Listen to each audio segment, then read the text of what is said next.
जय हिंद प्यारे साथियों, स्वागत है आप सभी का एक बार फिर से खोटा किंग ऑफिशियल पे।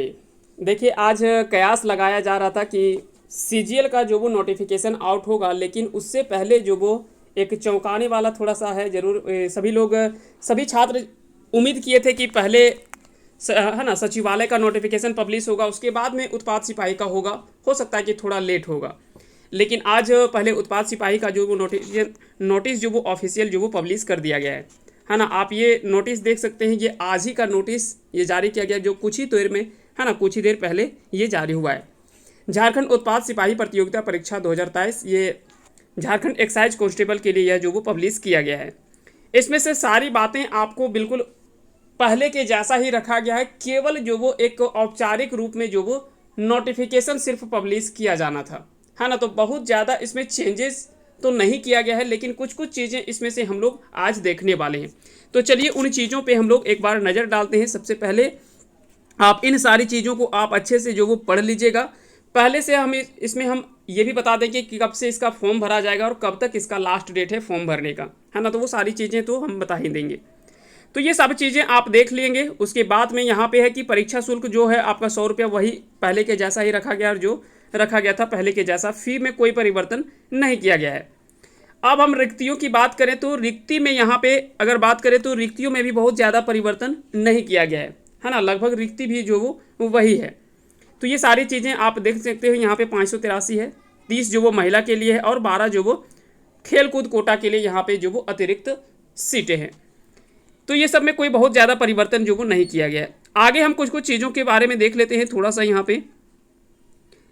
हाँ, यहाँ पे वो सब चीज़ें जो भी पहले से प्रोसेस है कि 2% रिक्ति जो वो आदिम जनजाति की आदि के लिए आरक्षित किया गया है, तो वो सब चीज़ें तो पहले से आपको सारा चीज़ पता ही है।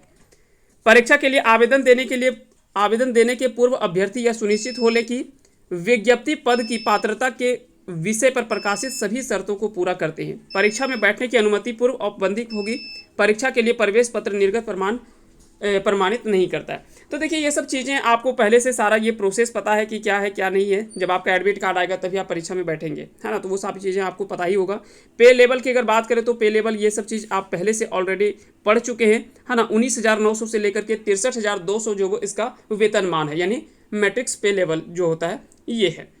उत्पाद सिपाही उत्पाद एवं मद्य निषेध विभाग के तहत झारखंड उत्पाद सिपाही सेवा संवर्ग समूह ग अराजपत्रित भारत के अंदर मान्यता प्राप्त शैक्षणिक संस्थान से मैट्रिक परीक्षा उत्तीर्ण होना अनिवार्य है। अब देखिए, यहाँ पे एक चीज़ आपको पता होना चाहिए कि यहाँ पे दे रखा है भारत के अंदर, है ना। भारत के अंदर मान्यता प्राप्त शैक्षणिक संस्थान से मैट्रिक परीक्षा उत्तीर्ण होना चाहिए, यानी कह सकते हैं कि सभी इस फॉर्म को अप्लाई कर सकते हैं। सभी राज्यों के छात्र यहाँ पे इस फॉर्म को जो वो अप्लाई कर सकते हैं।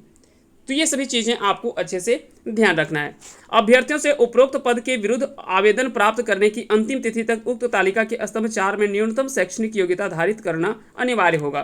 तो ये मैट्रिक कोई बड़ा चीज़ नहीं है ना। तो ये एकदम मैट्रिक परीक्षा के मैट्रिक लेवल का ये फॉर्म है। तो मैट्रिक तो परीक्षा तब तक आप, है ना, सबको जो वो पास कर ही जाएंगे। और जो फॉर्म के लिए अप्लाई करेंगे वो तो कई लोग पहले से अप्लाई कर चुके हैं।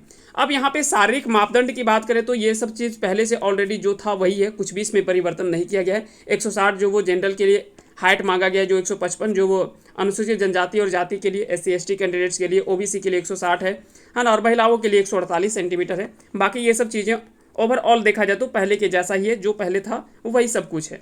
हाँ, थोड़ा सा उम्र सीमा में आपको ध्यान रखना है कि उम्र सीमा जो रखा गया है वो न्यूनतम 18 वर्ष है और अधिकतम जो वो 25 वर्ष रखा गया है। अनारक्षित और आर्थिक रूप से कमजोर वर्ग यानी जनरल और EWS के लिए 25 वर्ष रखा गया है, जबकि OBC पिछड़ा वर्ग ये सब के लिए जो वो 27 वर्ष उम्र जो वो तय किया गया है।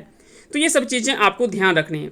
वहीं अगर बात करें कि अनारक्षित महिलाओं के लिए जो है ना, महिलाओं के लिए 28 वर्ष दिया गया है, जबकि 30 वर्ष जो वो इन सारे कैंडिडेट्स के लिए यहाँ पे दिया गया है। तो महिलाओं को थोड़ा सा यहाँ पे छूट दिया गया है 3 वर्ष अधिक, जबकि जनरल कैंडिडेट्स के लिए यहाँ पे 25 वर्ष तय किया गया है।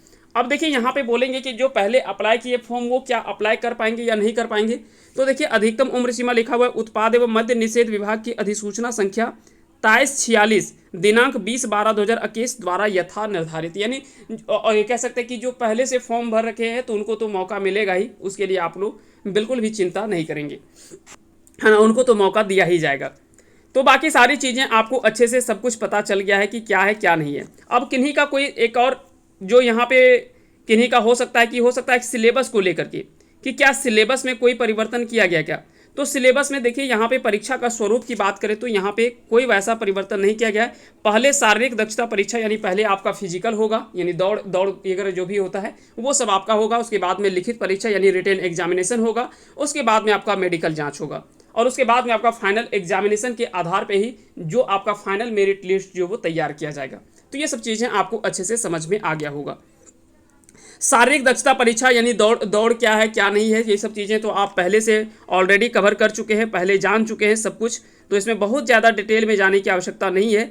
थोड़ा सा हम लिखित परीक्षा के बारे में आपको बता दें, है ना। थोड़ा सा यहाँ पे अगर हम बताना चाहें तो यहाँ पे चलिए थोड़ा सा हम बता देते हैं यहाँ पे।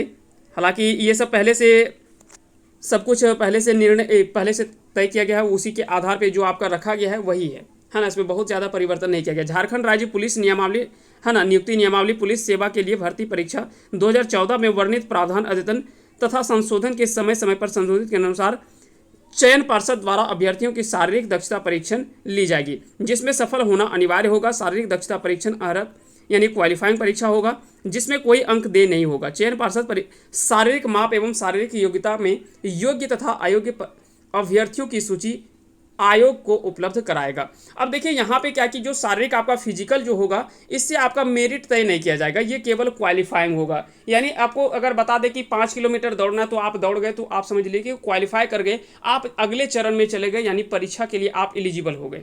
उसके बाद में आपको क्या कि परीक्षा में बैठने के लिए मिलेगा। जो कैंडिडेट्स यहाँ पे फिजिकल पास नहीं करते हैं, दौड़ नहीं कर पाते हैं, उनको जो वो यहीं से छांट दिया जाएगा, वो यहीं से हट जाएंगे, वो परीक्षा में शामिल नहीं हो पाएंगे। तो परीक्षा में शामिल होने के लिए आपको जो भी दौड़ के लिए रखा जाता है तो यहाँ पे झारखंड पुलिस का जो रखा गया था उसी के आधार पर यहाँ पे फिजिकल आपका होना है। तो ये सब चीज़ें आपको अच्छे से समझ में आ गया होगा। बाकी लिखित परीक्षा वही सेम प्रोसेस है, बहुत ज़्यादा इसमें परिवर्तन नहीं किया गया है ना। जिसमें इसमें दिया गया कि पहला पेपर 1 जो है वो 80 प्रश्न जो वो हिंदी के और 40 प्रश्न अंग्रेजी के 120 प्रश्न होंगे, लेकिन ये आपका 30% लाना ये क्वालिफाइंग है। बाकी का पेपर 2 आपका जो है वो लैंग्वेज पेपर है, ये सारे लैंग्वेज इसमें से शामिल किया गया। देख सकते हैं कि हिंदी और अंग्रेजी भी इसमें फिर से शामिल कर लिया गया है, तो हिंदी और अंग्रेजी भी इसमें जो वो शामिल है। इसके अलावा पेपर 3 की अगर बात करें तो इसमें से कुल 120 प्रश्न आपसे पूछे जाएंगे। 40 प्रश्न सामान्य अध्ययन का होगा, 50 जो वो झारखंड के प्रश्न होंगे, साइंस से 20 प्रश्न होंगे और 10 जो वो सामान्य गणित से यानी मैथ के प्रश्न होंगे। कुल मिलाकर के यहाँ से मोटा मोटी अगर देखा जाए तो यहाँ पे वेटेज जो होगा वो सबसे ज़्यादा वो झारखंड का और आपका कह सकते हैं कि लैंग्वेज पेपर का, ये 2 पेपर का सबसे ज़्यादा वेटेज आपकी परीक्षा में होने वाले। तो ये 2 पेपर को अगर आप अच्छे से तैयारी कर लेते हैं और साथ ही साथ खोटा के लिए आपको यहाँ पे तैयारी जो वो ओवरऑल करवाया ही जा रहा है। साथ ही साथ अगर आप जुड़ना चाहें तो आप यहाँ पे जुड़ भी सकते हैं, है ना। इसके लिए अभी जो वो एक मौका दिया गया है 249 के लिए आपको पे करके आप ज्वाइन कर सकते हैं। उसके लिए आपको सारा PDF कोर्स के रूप में सारा कंटेंट आपको खोटा का उत्पाद सिपाही का अभी मिल जाएगा। ये अभी कुछ दिनों के लिए जो वो आपको दिया गया है 249, उसके बाद में यही फ़ी जो है वो 499 हो जाएगा। तो अगर आप जुड़ना चाहें तो आप जुड़ सकते हैं। इसके लिए आपको नंबर दिया जा रहा है 9708305319। इस नंबर पे आप व्हाट्सअप कर लेंगे और यहाँ से आपको सारी जानकारी दे दी जाएगी कैसे आप जो वो इस कोर्स को परचेज कर पाएंगे। तो इसके लिए आपको ये नंबर दिया गया, यहाँ पे आप ज्वाइन कर सकते हैं। बाकी की सारी चीज़ें वही है, सब कुछ आपको बाकी का ऑलरेडी ओवरऑल वही है। कुछ लोगों का यहाँ पे कन्फ्यूजन है कि सिलेबस में कोई बदलाव हुआ है क्या, तो थोड़ा सा हम आपको दिखा दें। सिलेबस में कोई वैसा बदलाव नहीं किया गया है, लेकिन एक संतुष्टि के लिए हम आपको थोड़ा सा दिखा देना चाहते हैं, है ना। क्योंकि कई लोगों का कन्फ्यूजन होता है कि पता नहीं क्या सिलेबस में फिर से परिवर्तन हुआ है क्या। तो देख लीजिए खोटा का जो सिलेबस है उसमें कोई परिवर्तन नहीं किया गया है। जैसे इसमें से आपको दे रखा है गद्य भाग में आपको कहानी पढ़ना है, एकांकी पढ़ना है, नाटक, लघु उपन्यास, है ना, लघु कथा और उपन्यास, यह सारी चीज़ें आपको पढ़ना है। खोटा गद्य पद्य संग्रह, इसमें से आपको केवल कहानी वाला पार्ट पढ़ना है, एकांकी अगर दे रखा है तो वो पढ़ना है, नाटक पढ़ना है, लघु उपन्यास पढ़ना है, ये सब दे रखा है तो वही आपको पढ़ना है। 2 जीरो फुल में सेम उसी तरह से पढ़ना है। उसके बाद में दूसरा सेक्शन जो वो आपका व्याकरण का है, जिसमें से संज्ञा, सर्वनाम, कारक, लिंग, निर्णय, मुहावरा और कहावत, ये सारे टॉपिक्स आपको पढ़ने हैं। इसके लिए 2 बुक सजेस्ट किया गया, लेकिन बुक आपको पढ़ने की जरूरत नहीं है, ना ही आपको बुक खरीदने की आवश्यकता है ना। मोटा मोटी इन टॉपिक्स को अगर आप अच्छे से कवर कर लेते हो तो यहाँ से सारे प्रश्न आपके कवर हो जाएंगे। उसके बाद में निबंध दे रखा है, निबंध में आपको समसामयिक विषय पर निबंध पढ़ना है, और सहायक ग्रंथ इसके लिए खोठा निबंध संग्रह पुस्तक दे रखा है, जिसका संपादक मंडल कुमारी शशि विनोद कुमार BN ओदार हैं, और खोठा निबंध जो वो डॉक्टर BN ओदार के द्वारा ये पुस्तक जो वो आपको दे रखे हैं यहाँ पे सजेस्ट के रूप में। तो उम्मीद करते हैं कि ये सारी चीज़ें आपने अच्छे से समझ लिया होगा। अगर बात करें कि हिंदी वगैरह का, तो हिंदी का देख लीजिए, हिंदी का भी थोड़ा सा हम सिलेबस यहाँ पे चर्चा कर देते हैं। जो आपका पहले का सिलेबस था वही है, जैसे इसमें दे रखा है पुस्तक काव्य खंड में आपको पहला दे रखा है क्षितिज भाग 2, जिसमें है उधो तुम अति बड़भागी सूरदास की, राम लक्ष्मण परशुराम संवाद तुलसीदास की, डार द्रोम पालना पलनी नुपुर देव की है, आत्मकाव्य जयशंकर प्रसाद की है, उत्साह अट नहीं रही ये सूर्यकांत त्रिपाठी निराला का है, फसल एक दंतुरित मुस्कान नागार्जुन की है, छाया मत छूना गिरजा कुमार माथुर की है, कन्यादान ऋतुराज की है, और संगतकार ये मंगलेश डबराल के द्वारा लिखा गया है। जबकि गद्य भाग में अगर बात किया जाए, ये सभी कविता सेक्शन है ना, ये सभी जो वो काव्य खंड में आपका कविता सेक्शन आता है। उसके बाद में अगर गद्य खंड की बात करें, जिसमें से कहानी वगैरह आता है जो है ना, तो यहाँ पे नेताजी का चश्मा स्वयं प्रकाश की है, बाल गोविंद भगत रामवृक्ष बेनीपुरी का, लखनवी अंदाज यशपाल का है, मानवीय करुणा की दिव्य चमक ये सर्वेश्वर दयाल सक्सेना के द्वारा लिखा गया, एक कहानी यह भी मनु भंडारी के द्वारा लिखा गया है, स्त्री शिक्षा के विरोधी कुतर्कों का खंडन ये महावीर प्रसाद द्विवेदी के द्वारा लिखा गया है, नौबत खाने में इबादत यतीन्द्र मिश्र के द्वारा लिखा गया है, जबकि संस्कृति भक्त आनंद कौशल्यानंद के द्वारा इसे जो वो लिखा गया है। दूसरा पुस्तक जो दे रखा है वो है कृतिका भाग 2, जिसमें से माता का आंचल, शिव पूजन सहायिका, जॉर्ज पंचम की नाक, कमलेश्वर, साना साना हाथ जोड़ी, मधु कांकरिया, और यही ठैये झुलनी हैरानी हो रामा शिव प्रसाद मिश्र रुद्र के द्वारा आपने जरूर पढ़ा होगा, है ना। मैट्रिक के सिलेबस में ये दे रखा है ना, 9वां 10वां के सिलेबस में ये शामिल कहानी है, काफ़ी अच्छी कहानी है। और मैं क्यों लिखता हूँ अज्ञेय के द्वारा लिखा गया है। जबकि व्याकरण भी आपको यहाँ पे पढ़ना है, क्रियाभेद, वाक्यभेद, संज्ञा, सर्वनाम, अव्यय, क्रियाविशेषण, अविकारी, समास, कारक, अनेकार्थी शब्द, मुहावरे, विपरीतार्थक शब्द और पत्र लेखन, ये सभी टॉपिक्स आपको हिंदी के सिलेबस में दे रखा है। तो उम्मीद करते हैं कि आपने अच्छे से सारी चीज़ों को समझ लिया होगा।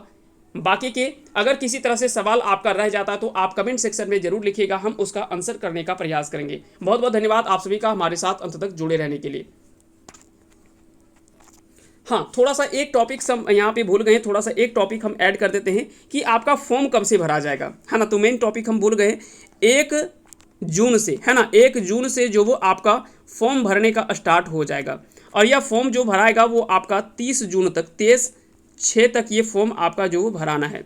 तो इतना तारीख तक आपका जो वो फॉर्म भराया जाएगा, ये 1 महीने का समय जो वो दिया गया है। इसके अलावे 2/7 तक आप जो वो पेमेंट कर सकते हैं, पेमेंट करने के लिए लास्ट डेट रखा गया है ना। उसके अलावे 4 तारीख तक फोटो साइन और सिग्नेचर अगर अपलोड करना है किसी को तो उसके लिए समय दिया गया है। और 6 तारीख से 8 तारीख के बीच में, है ना, 6 तारीख से 8 तारीख के बीच में यानी जुलाई में जो वो समय दिया गया है वो है, किसी तरह से कोई एरर रहता है सुधार करने के लिए तो वो समय 2 दिन दिया गया। तो वो सारी चीज़ें आपको हम बता देंगे। दूसरा जो नोटिस है उसमें हम जल्द ही इसमें से डाल देंगे। अगर आप हमारे साथ टेलीग्राम में ग्रुप में जुड़े हैं तो वहाँ पे जुड़ जाएंगे, वहाँ पे हम सारा टॉपिक्स जो भी नोटिफिकेशन है वो सब चीज़ वहाँ पे डाल देंगे। चलिए, बहुत बहुत धन्यवाद आप सभी का हमारे साथ अंत तक जुड़े रहने के लिए।